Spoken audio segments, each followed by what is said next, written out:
Hi guys, this is another review for the KZ headphones. This time I'm reviewing KZ PR3. Shout out to Pavel who asked me to review this one. This is quite new offering from KZ. This is the third headphone in the planar line. This is the newest model, so supposedly it should be the best.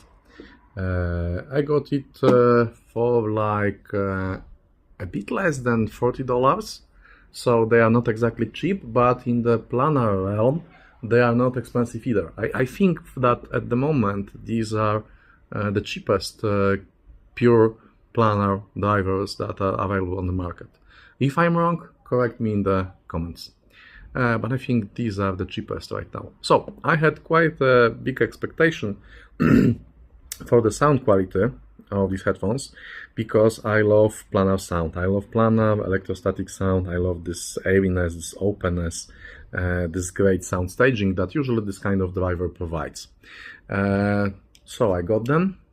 I let them burn in for a week, and then I let them burn in for another week, and after that another few days. Why? Because after the first week of the burn-in, they were really sharp at the top end. They had this very hot treble that was very fatiguing and making listening to them unbearable. So I felt really bad about buying them, but I gave them a chance and I let them burn in for another week while I was on the business trip. And then when I got back home, I've let them play for another 2 or 3 days. So all in all, it was like full 400 hours. Let me tell you that again. 400 hours of continuous play. And they then got way better. After the first week, I was going just to sell them. Not to make a review, maybe do a review and tell everyone that they are bad headphones. But after more than 2 weeks, they are not bad. But we'll get to the details in a minute. Now let's check what's in the box. If you've seen my other reviews for the KZ headphones, you won't be surprised, because we have a regular cardboard box with a molding for the headphones, and 2 bags. One bag with different types of foam tips. What's interesting, they are coming as a factory fitted with memory foam tips, not the regular silicone ones. I guess that they knew that they are really harsh in the treble, and the manufacturer wanted to soften the sound by using foam tips. But I am a very big fan of the silicone tips because they provide better sound quality. About the cable. The cable that's included in the box is just a regular KZ cable. It's supposed to be silver plated. It's quite okay. It's a good quality cable. As I've said in my reviews for the cheapest KZ headphones, if you need to buy a cable for the replacement, just buy the cheapest possible KZ headphones, because you'll get a set of tips and a cable and the headphones for the price of the cable alone. So that's about the cable. One thing to note here, I would, and I did, replace the stock cable. The stock cable, being a little bit silver plated, is elevating highs even further, but let's get to that. Okay, so the headphones. I love the build quality. I absolutely love the look of them, and that was one of the reasons I had such high expectations for the sound.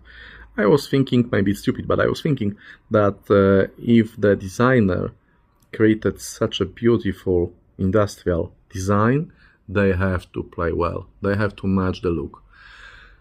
So we have, I think it's probably not metal, but it's a plastic with special metal looking, so with a paint looking like metal. And we have translucent plastic shell on the inside, and we can clearly see the planar driver inside. It's quite big actually for the IM, but it fits inside, and that's just one driver, no other drivers inside except the planar one. So now a few remarks on the sound quality in general. The planar headphones, be it EM or over-ear headphones, usually have some common traits. They usually are very fast and precise, but they do not have very big overwhelming bass. That's because the planars usually are not very good at delivering the lowest end of the spectrum. The bass is very precise, it's very fast, it's very well textured, but it does not go as low as even the cheapest dynamic headphones go. So this is definitely not a set of headphones for the bass heads. But having said that, the bass on these have, let's say, quality over quantity. It doesn't go as low as you'd like it to go, but it has great texture, it has great speed, and it's really nice to listen to. The mids and the treble, I won't separate them this time, because this is one driver that does all frequencies, and this means that treble and mids are stitched together seamless, because they are produced by one driver. So the mids are very natural, very detailed, very precise, and what surprised me, they are very musical, but only and only after these 400 hours of the burn-in. Before that, mids and the highs were shrilling, they were shredding my ears, and I hated them. I hated these headphones. But after this really long burn-in, they apparently are really musical. And this is the biggest surprise for me. Because, you know, I expected them being fast. I expected them being precise and detailed. I expected the airiness. And it's all here. What I didn't expect are two things. The first one, that they are really, really musical. And the second one is that their stereo imaging is really, really great. Not good, not okay, but really, really great. The soundstage is expensive, the airiness gives you precise location of all instruments, and you're bordering on the feeling that the soundstage is trying to get out of your head, which for me, for IMs, is something unexpected, because you know, everyone's ears are working differently and everyone hears a bit different. And I haven't heard many IMs that are producing soundstage that is projected outside of my ears. Most of the IMs, like 99% of IMs that I listen to, even the high top of the line IMs, are playing inside my head. And these are bordering on placing some of the instruments outside of the border, outside of the line of my ears. So this is something unexpectedly good. Sorry, I'm a bit tired after last night. Okay. So, one more thing worth noting. As I said, after the first week of the burn-in, I hated them. But having some experience in planars, I gave them a chance. I let them burn in for another week, but I've done something more. I've got another cable for them. In my experience, if you want to tame the highs on your headphones, you can do two things. The first one is to get the thick cable. The thicker the cable, the more bass the headphones are usually able to produce, and this means that the highs are not standing out so strongly. The other thing, the silver-plated or solid silver wires are usually maybe not exaggerating highs, but they are giving you more speed and more precision in that region. So if you want to tame the highs a little bit further, you would look for a copper cable, for a pure OCC copper cable. So I got the KBear cable that's made of 16 strands of pure copper. It doesn't contain any silver, and it's really thick, as you can see, with the wires going to the headphones. And this is actually the cable that I would recommend for these headphones. I'll put a link in the description of the video, because this is something that pushes the headphones to another level. The stock cable is not a very good match for these, because stock cable is one of the things that is causing the exaggerated highs.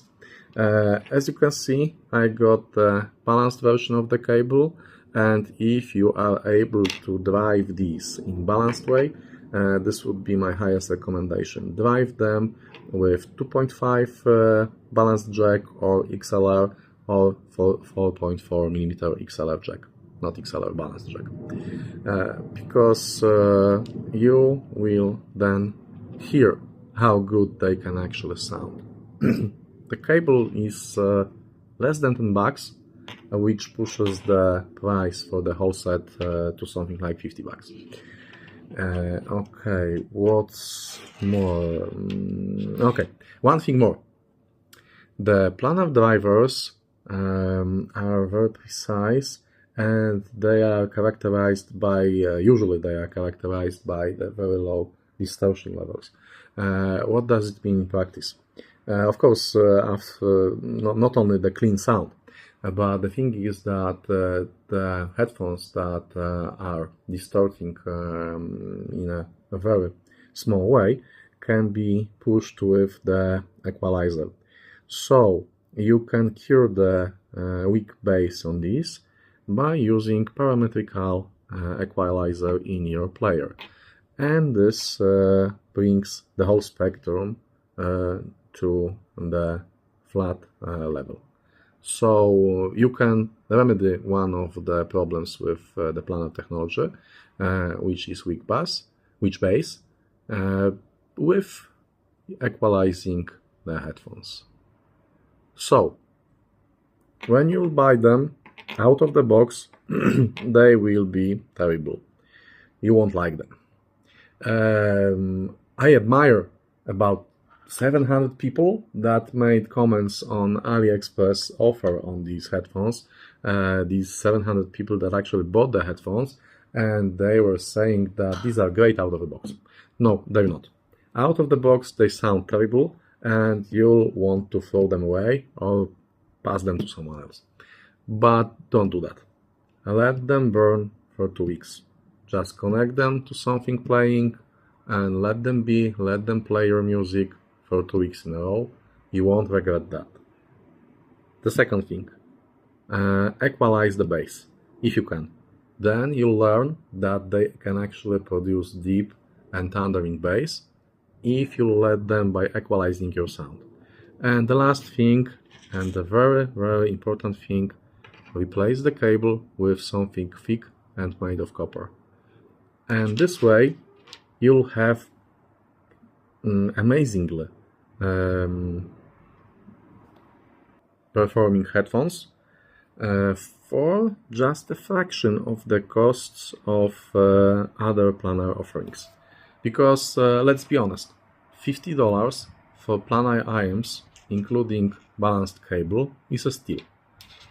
But as I said, let them burn for at least 2 weeks. And then you'll be a happy user, then you'll appreciate the sound that they are producing. So Pavel, with dedication to you, buy them. But as I said, let them burn. Let them burn for 2 weeks. And try them on later. And that's it. I hope you enjoyed this video. It was a quite long one for the headphones. I hope you'll have another great day. And stay tuned for my amplifier, fake cable, and maybe some headphones reviews coming your way. Bye and have a nice day.